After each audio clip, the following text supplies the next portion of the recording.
वक्फ संशोधन कानून को लेकर के सुप्रीम कोर्ट ने बड़ा फैसला सुनाया है। यहाँ पर एक तौर पर कहा जाए तो विरोध प्रदर्शन कर रहे लोगों की जीत हुई है और साथ ही साथ केंद्र की मोदी सरकार की हार हुई है। उनको बहुत बड़ा झटका लगा है सुप्रीम कोर्ट से वक्फ संशोधन कानून को लेकर के। अब ऐसा लग रहा है कि संघर्ष करने वालों को सफलता बहुत जल्द ही मिलने वाली है, क्योंकि सुप्रीम कोर्ट ने एक ऐसा आदेश दे दिया है जिसको लेकर के केंद्र सरकार माथे पर हाथ दे करके बैठ गई है कि आखिर हमने जो इतना पैतरा किया वो कोई काम का नहीं। दरअसल बात यह है कि सुप्रीम कोर्ट की पीठ ने कहा कि फिलहाल केंद्र वक्फ काउंसिल और फिर राज्य बोर्डों में कोई भी नियुक्ति नहीं की जाए। जहां सुप्रीम कोर्ट ने केंद्र सरकार को निर्देश दिया है कि फिलहाल केंद्रीय वक्फ परिषद और फिर राज्य वक्फ बोर्डों में कोई नई नियुक्ति ना की जाए।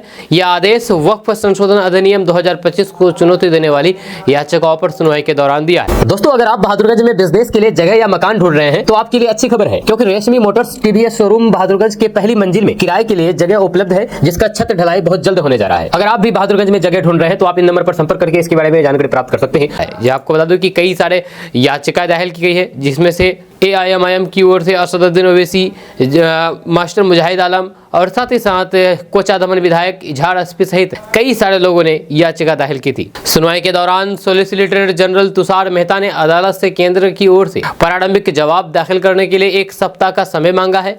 उन्होंने कहा है कि हमें प्रारंभिक जवाब दाखिल करने के लिए 1 हफ्ते का समय दिया जाए। हम कुछ आवश्यक दस्तावेज भी पेश करेंगे। इस पर अदालत ने निर्देश दिया है कि इस बीच केंद्रीय वक्फ परिषद और फिर राज्य वक्फ बोर्डों में कोई नियुक्ति न की जाए। याचिकाओं में एक प्रमुख मुद्दा यह था कि संशोधित कानून के तहत गैर मुस्लिमों को वक्फ परिषदों में नियुक्त किया जा सकता है। जहां इस पर केंद्र ने स्पष्ट कर दिया है कि केंद्रीय वक्फ परिषद और फिर राज्य वक्फ बोर्डों में गैर मुस्लिमों को नियुक्ति नहीं किया जाएगा। वहीं पर मुख्य न्यायाधीश संजीव खन्ना ने सुनवाई के दौरान कहा है कि वक्फ अधिनियम 1995 के तहत पंजीकृत संपत्तियों को किसी भी तरह से नहीं छेड़ा जा सकता है। उन्होंने कहा है कि यदि कोई वक्फ संपत्ति 1995 के कानून के तहत रजिस्टर्ड है तो उसे बाधित नहीं किया जा सकता। इस पर कोई छेड़छाड़ नहीं की जाएगी। इसके जवाब में केंद्र सरकार ने भरोसा दिलाया है कि वक्फ बाय यूजर पद्धति के तहत चिन्हित या फिर अधिसूचित वक्फ संपत्तियों को भी अगली सूची तक डी नोटिफाई नहीं किया जाएगा। सुप्रीम कोर्ट वक्फ संशोधन कानून को चुनौती देने वाली याचिकाओं पर अब 5 मई को अगली सुनवाई करेगा। इस दिन केवल अंतरिम आदेशों और निर्देशों पर सुनवाई की जाएगी। मुख्य न्यायाधीश DY चंद्रचूड़ की गैर मौजूदगी में